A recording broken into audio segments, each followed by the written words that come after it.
Welcome to my vlog! Hello! Yan. And thank you pala sa mga subscribers ko. Nadagdagan na naman tayo. 309 na. O, diba? Dumadami sila. Napakalamig ngayon, guys. Alam nyo ba? Yung lamig talagang nagsusuot sa mga kukon. Sakit. Natutunaw siguro. Natutunaw ba, Labs, yung yellow pag ganyan? Parang frozen kasi. Inapakan ko tapos matigas. Maraming mga black ice kasi may kasama na ako sa trabaho na nag-slip siya sa ice. Nadulas. Anong balita? Ano, nakapag-isip-isip ka na? Oops. Nakapag-isip ka na ba? Lilipat ng bahay o apartment o hindi na? Ano naisip mo, Labs? Lipat ka? Milk tea! Regular. Sarap nung milk. Gusto mo pa bang lumipat?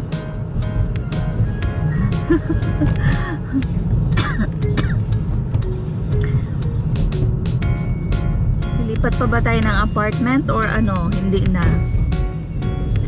Kasi we're planning na lumipat ng apartment kasi yung rent mahal.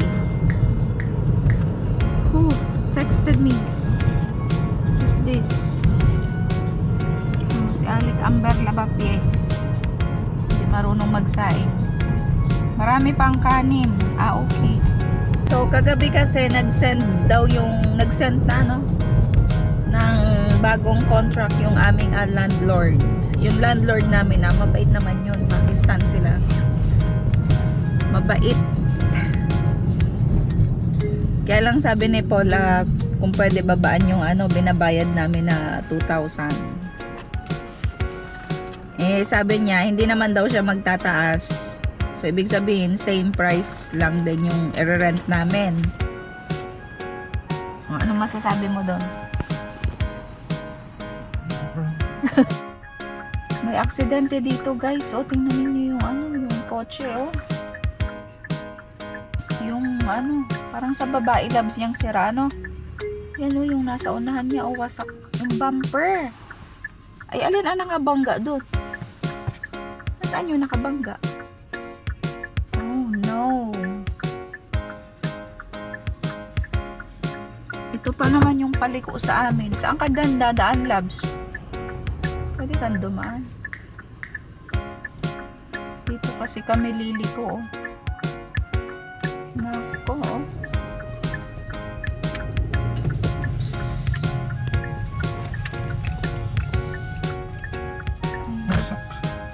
Wasak. Oh my God. May dito.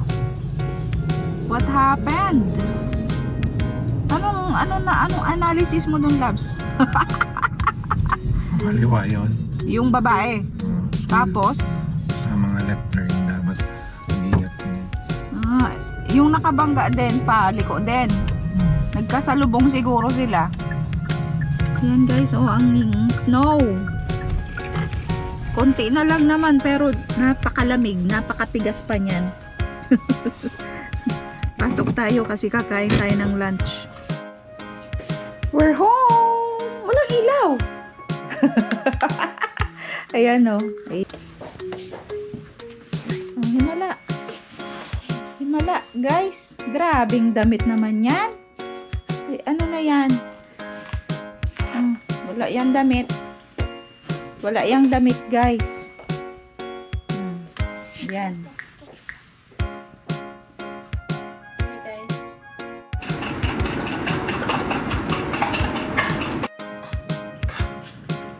Halo-halo yung ulam ko.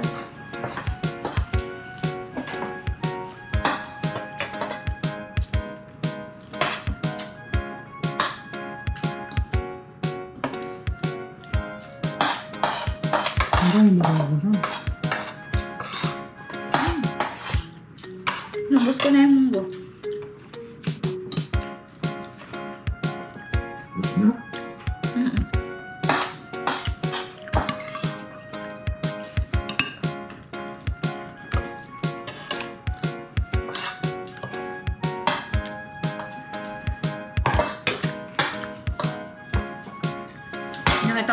daan dyan, oh. Malapit dito sa amin. Kung intersection yun, di ba? Kung sa intersection, yung sasakyan ng babae pa naman yung nagda-drive. May edad na. Yung bumper ng sasakyan niya, as in, wasak. Pero parang hindi naman sila na ano, di ba? Okay naman sila, kaya lang yung sasakyan, yung bumper, sira talaga. As in, talsik yung mga nandun sa unahan. Tapos yung nakasalubong sa kanya o yung nakabangga sa kanya, parang wala namang nangyari sa sasakyan niya, diba? Meron ba? Meron daw, sabi ni Paul.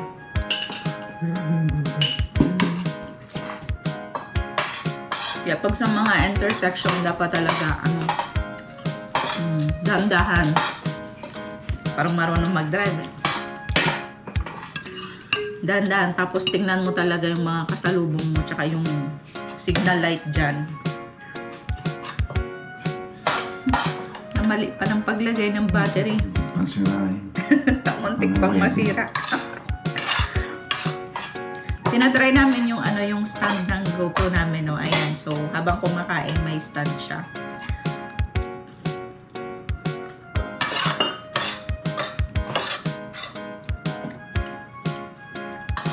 Busog na ako. Gusto mo ka, Labs?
Hintayin lang natin na mamili ng konti.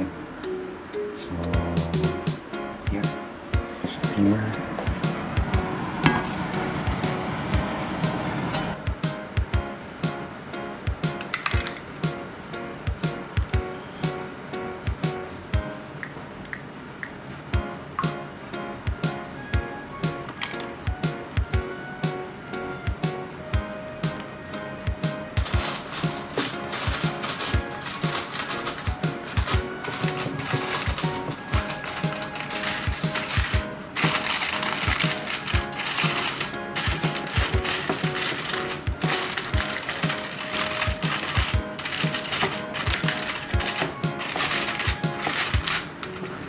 Ayan guys, so ito nga pala yung aming apartment na tinitirahan. Nakahiga kasi si Paul dyan. So, 2 rooms kasi ito. Ayan o, nakahiga siya. 2 rooms. Ayan. So, ito pa yung isang room. Ayan. So, gaayos ng damit kasi si Amber. Daming kalat. Oh, ayan. Ayan. So, 2 rooms ito. Kahiga kasi dyan si Paul. Tapos yan yung aming kitchen. Yan. So, ito yung aming kitchen. Malaki na rin to, di ba, Labs? Ayan. So, yan ang aming apartment. Napakalamig. Alam niyo yung kamay ko nga kanina dito. Nanunuot yung lamig, parang may mga tumutusok-tusok sa lamig. Ayan, so ngayon ay araw ng Sabado at araw ng pamamahinga. Hindi man tayo lalabas, Labs. So, hindi kami lalabas ngayon kasi grabe yung lamig. As in talagang malamig na malamig na malamig. So, dito lang siguro kami sa bahay manonood ng TV, tapos yan, matutulog. Di pa namin alam kung lilipat kami o hindi. Si Paul yung magde-decide kasi siya yung nagbabayad. Pero kung may mahanap kami na mura siguro, baka i-consider namin na lumipat. Pero kung komportable naman kasi kami dito. Komportable ka ba dito?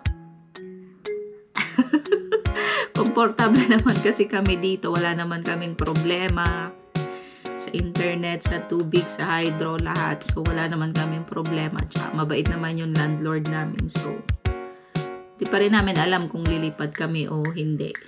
Kailan kasi yung price. Sabi kasi ni Paul, kung meron kaming makita na mas mura, baka i-consider namin na lumipat.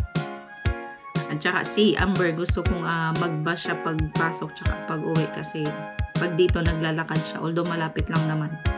Kasi pag winter, mahirap din kasi yung sobrang lamig. Tsaka libre naman yung bus dito sa school, kaya parang gusto kong makapag-bus siya papasok ng school.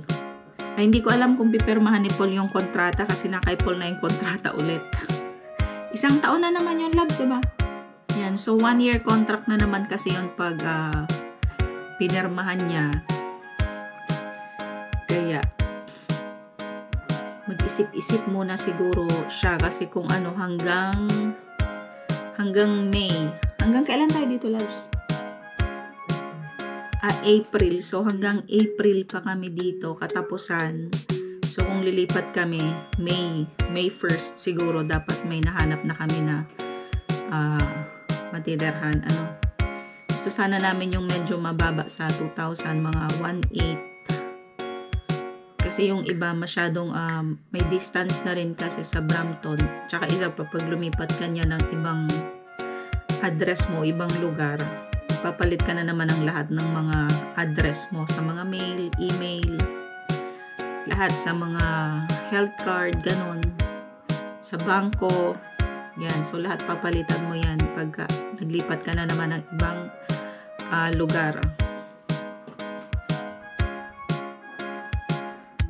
Ayan guys, so hanggang dito na lang siguro yung vlog ko ngayong araw ng Saturday. At sa mga hindi pa nakasubscribe, please subscribe sa aking channel para updated kayo sa lahat ng happenings namin dito sa Canada. And thank you so much sa lahat ng mga nanood ng aking mga vlogs, sa aking mga silent viewers, sa mga nag-subscribe. 309 na tayo. And I hope na dumami pa kayo ng dumami. And don't forget to subscribe, like, and comment sa aking YouTube channel. Ayan, so hanggang dito na lang and see you sa next vlog. Bye!